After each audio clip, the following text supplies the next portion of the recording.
17 a 34, do 27 a 34. Mas interessante é que existe um processo até chegar nesse texto que eu vou pregar, que o título diz a conversão do carcereiro, né? Nada mais apropriado do que falar sobre conversão, né? Que é isso que nós temos procurado fazer e temos feito no João Paulo, né, no nosso bairro, que é pregar para que as pessoas se convertam, né, ao Senhor e assim comecem a servi-lo. E continuando aqui, eles foram presos, passaram a noite louvando ao Senhor, depois, diga-se de passagem, ter levado algumas chibatadas, né, foram, na nossa língua atual, foram torturados, né. Mas isso não abateu, eles estavam em missões falando da palavra de Deus, pregando o Senhor Jesus, como estamos fazendo agora. Aconteceu essa situação, mesmo assim eles continuaram louvando a Deus. Mas o mais importante, agora do versículo 27 ao 34, como eu já falei, vem a parte mais importante, na minha opinião, desse texto, que é o momento que aquele carcereiro, que o homem chegou para ele e disse para ele que era de responsabilidade extrema, que ele ficasse vigiando lá a cadeia, para que nenhum fugisse. E aquilo ali para ele foi algo que ele guardou com a própria vida, né? Ele teve aquela missão, podemos dizer assim, como algo mais importante da vida dele. Vocês vão entender o porquê no primeiro versículo. Então vamos ler essa mensagem que está aqui escrita, mais uma vez repetindo, Atos 16, 27 a 34, diz assim. Só para vocês entenderem mais do que eu estou falando, no certo momento da noite houve um terremoto, podemos dizer assim, e a prisão foram abertas, né? Foi tudo aberto.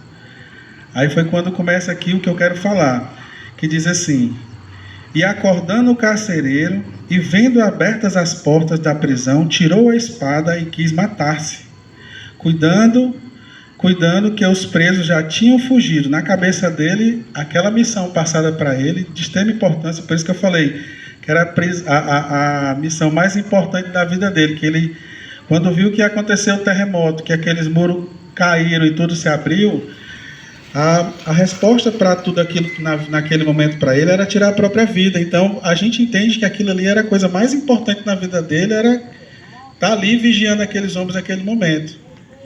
Continuando, diz assim: mas Paulo clamou com grande voz, dizendo: não façais nenhum mal, que todos aqui estamos. Ou seja, depois do terremoto, todos continuaram no mesmo lugar. Isso tudo é cumprimento da palavra de Deus, né? E pedindo luz, soltou dentro, e todos trêmulos se prostrou ante Paulo e Silas. E tirando-os para fora, disse: senhores, que é necessário para que eu faça para salvar? E eles disseram: crê no Senhor Jesus e serás salvo tu e tua casa. Eles pregavam a palavra do Senhor e a todos que estavam em sua casa. E tomando-os ele consigo naquele mesma hora da noite, lavou-lhes os vergalhões, e logo foi batizado, e ele e todos os seus. E levando-os à sua casa, lhes pôs a mesa, e na sua crença em Deus, alegrou-se com toda a sua casa. Amém. Maravilhosa palavra, né? Meus amados ouvintes da palavra de Deus, o que aconteceu com esse carcereiro, aqui a Bíblia não fala o nome dele, fala que ele era um carcereiro, foi o que acontece com muitos, inclusive alguns de nós também aconteceu, não exatamente a mesma forma, mas em algum momento de nossas vidas nós nos deparamos com situações que nós achamos que não tinha mais jeito, né? Que a solução só era ou a morte natural ou tirar a própria vida. Graças a Deus que nós que estamos aqui nesse momento tivemos um encontro com Jesus de outra forma. Mas tivemos sim, em algum momento da nossa vida, essa situação de desespero, né? Imagine só você estar no seu lar e se depara com uma situação de doença, por exemplo, vai para o hospital, chega lá, entra em coma, e aquele momento ali você está entre a vida e a morte, né? Ali é algo que só está dependendo de Deus. Ou você recebe uma notícia de um parente seu, de alguma coisa que aconteceu de ruim, E você também entra em desespero que acha que o momento ali, a única coisa que resolve também é a morte. Mas é aí que nós estamos aqui para informar, explicar, ensinar para você que está nos ouvindo que a solução de tudo isso é o Senhor Jesus. Que foi exatamente isso que aconteceu com esse homem. Naquele momento, que era o momento mais importante da vida dele, que ele achava que o único caminho era tirar a própria vida, Paulo e Silas, naquele momento, apresentaram Jesus para ele. Vamos reler aqui o versículo 28, diz assim: Mas Paulo clamou com grande voz, dizendo: Não faça isso, não façais nenhum mal, que todos aqui estamos. Naquele momento, aquele homem já conseguiu chamar a atenção do carcereiro, e ele já parou, já observou, ele já começou a ver que a coisa não era tão séria. Continuando aqui, o 29 diz, 28, deixa eu ver aqui, o 30, né? Diz assim: E tirando-o para fora, disse: Senhores, que é necessário que eu faça para me salvar? Nessa noite eu acredito que cada um que está ao alcance da minha voz pode também estar fazendo essa pergunta para você mesmo. Mas o que seria necessário? A resposta ela é bem simples, é o Senhor Jesus. Mas muitas das vezes nós temos colocado essa resposta atrás, bem atrás das nossas decisões próprias. Por exemplo, mas será? Eu estou aqui diante da minha casa, eu estou ouvindo aqui dentro da minha casa a palavra de Deus. O irmão está falando sobre Jesus, está mostrando a palavra de Deus, está falando que só existe o caminho. Mas eu, nesse momento, já paguei a minha casa do carnaval, já faltam poucos dias para começar o carnaval. Será que realmente eu vou conseguir fazer isso? Deixar de ir para o carnaval para servir o Jesus? Para servir ao Senhor? Muitas das vezes a gente tem feito essas perguntas que têm nos distanciado de Deus. Querendo ou não, meus amados ouvintes, isso é uma renúncia, infelizmente, renunciando ao Senhor Jesus. Mas nós podemos ver que essas pessoas que irão, talvez voltem e voltarão angustiadas, voltarão se perguntando qual o sentido da vida.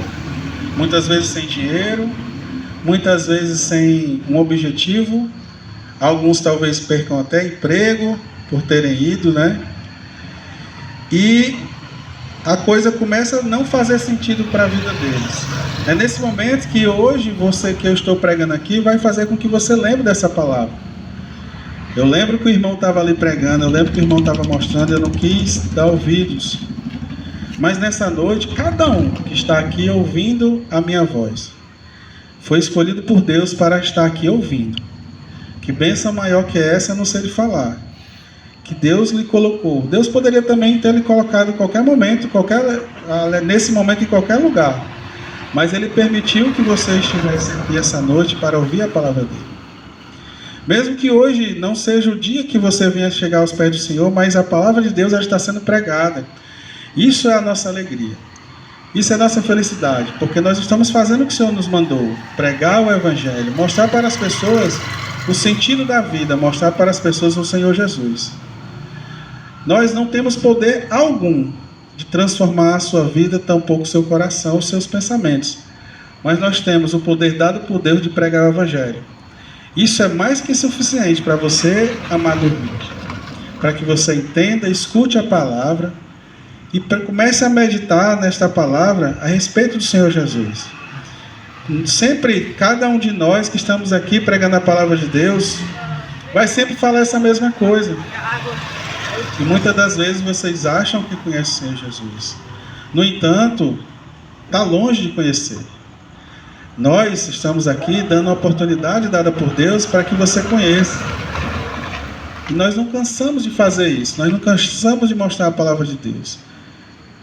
Muitos acreditam que não saíram de seus lares para vir ao culto, porque achavam que ia chover, alguma coisa parecida. Mas nós estamos aqui para fazer a obra. Nós estamos aqui para pregar o Evangelho. E é alegria e satisfação no coração do pregador, dos irmãos que estão aqui, que tiraram o momento de vir para o culto, para se alimentar da palavra de Deus. E isso é maravilhoso. O versículo 31 diz assim: E eles disseram: crê no Senhor Jesus e serás salvo tu e tua casa. Como é simples, né? como é simples, para cada um de nós que estamos aqui, que já passamos por esse processo, nós olhamos e entendemos o quanto é simples. É só se entregar ao Senhor. É só confessar o Senhor como Salvador. Eu sei que você que ainda não fez isso, está aí nesse momento brigando consigo mesmo. E eu sei o quanto é difícil, porque eu também sei que cada um de nós passou por isso. Mas, no entanto, meus amados ouvintes da Palavra de Deus, eu garanto para você que cada um de nós que estamos aqui, se eu der a oportunidade para cada um, vai falar a mesma coisa. A felicidade de ser um crente e a tristeza de não ter feito isso antes. Mas tudo é no tempo de Deus, tudo é na vontade de Deus. Então, aquele homem se deparou com uma situação extremamente difícil na vida dele, e no mesmo instante, a resposta sobre toda aquela tribulação, sobre aquela angústia, sobre aquilo que estava passando naquele momento na vida dele, estava ali aos olhos dele, que tudo seria resolvido se ele confessasse o Senhor Jesus. E assim ele fez, e assim a casa dele também fez. E agora, ele, naquele momento, de acordo com as Escrituras, ele é um salvo na pessoa do Senhor Jesus. Eu acredito que a vida dele mudou naquele momento. Eu acredito que daqui para frente, na vida daquele homem, por mais que algo parecesse como pareceu naquele momento para ele, que chegasse ao fim, agora ele tinha um advogado chamado Senhor Jesus. Agora ele conhecia a palavra de Deus. E agora ele sabia que tudo poderia acontecer, mas a salvação dele jamais ele perderia. E se tudo corresse com que ele fosse falecer por acaso, por sinal, aliás, ele também chegaria aos pés do Senhor. Então agora ele tinha aquela segurança como nós temos. Nós passamos sim por momentos ruins em nossas vidas. Claro, somos mais felizes do que tristes, porque nós temos o nosso Senhor. Mas nós somos felizes porque nós temos a segurança que o Senhor está do nosso lado, tem sido com cada um de nós, tem nos dado as respostas, tem nos ensinado e tem nos guardado. E isso é que nos dá ânimo para pregar a sua palavra, para mostrar os evangelhos para as pessoas que não conhecem ainda. Amém?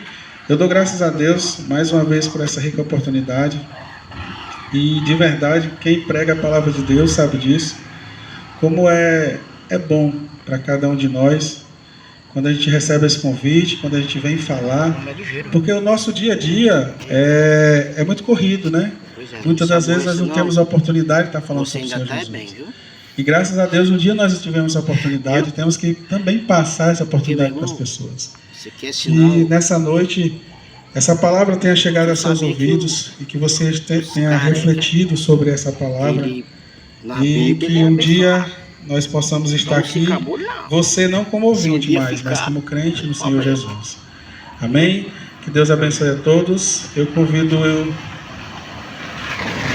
Marcos Evangelista, que vai fazer o encerramento. Que Deus abençoe a todos.